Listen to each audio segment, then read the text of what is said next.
Evening, guys. Today's problem, we're going to have a couple of different methods, and they're going to be explained by some guest lecturers. I'm taking the problem off, and then we'll post up an extension problem after that. So, today's problem is this, and I'm now going to hand it over to my first assistant for today. Okay, so the problem was to prove that this expression here is equal to 3 over 2. So we could just, type it into the calculator, but that's not proving anything. We want to change these sine to the power of 4 pi over 8, which we can't really evaluate because we don't know exactly what sine of pi over 8 is. We want to change these into sines and cosines of angles that we can, or that we know the exact expression of. So we're going to use the double angle formula for cosine and rewrite sine squared in terms of cosine of 2 times the angle. And so we can use this to rewrite sine to the power of 4 like this, just by squaring both sides.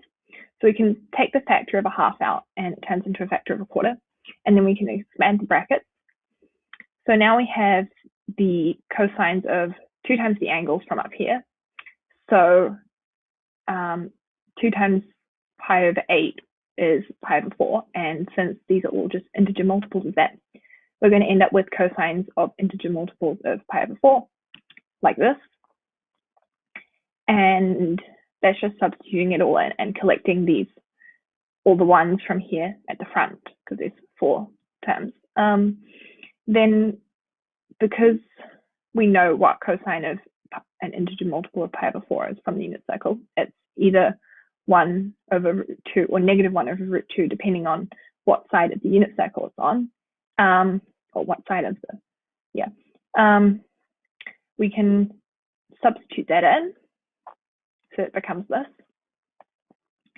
And then this one cancels out with here, and like the 2 over root 2s, they cancel out nicely, and the 1 over 2s, they all add up. So we get 6 over 4, and then we can simplify that, and it becomes 3/2. And then we proved what we set out to prove, that this expression at the top here is equal to 3/2. Okay, so we have this trig problem evaluating this sum. There's a few different approaches to it. I decided to go for a complex numbers approach. First step to doing this is to just simplify down our expression because it's unnecessarily complicated.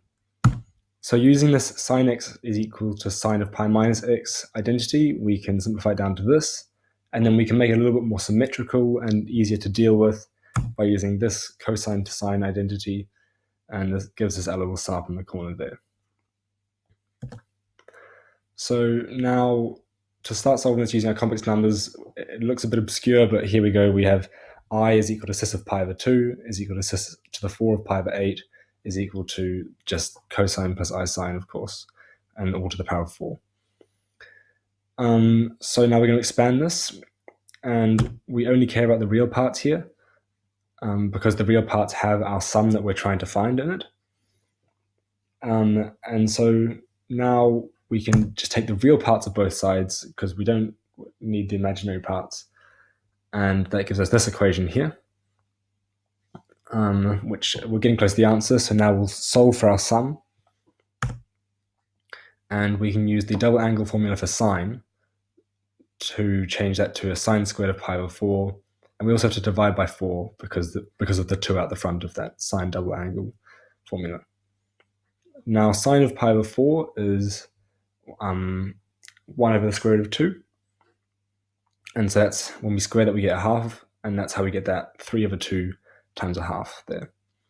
Now we have to multiply both sides by 2 because we had 2 sine to the 4, 2 cos to the 4 in our expression earlier, and that gives us the final answer of our sum being equal to 3 over 2. Before we get to our extension problem, I'd just like to thank Miriam and Jonty for sharing their insightful approaches to solving that problem, and hopefully over the next week or so we can get a few more ex-students to share their knowledge.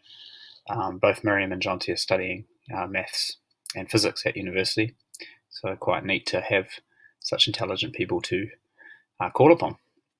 Alrighty, the extension problem, which none of us have managed to solve yet, is a similar question.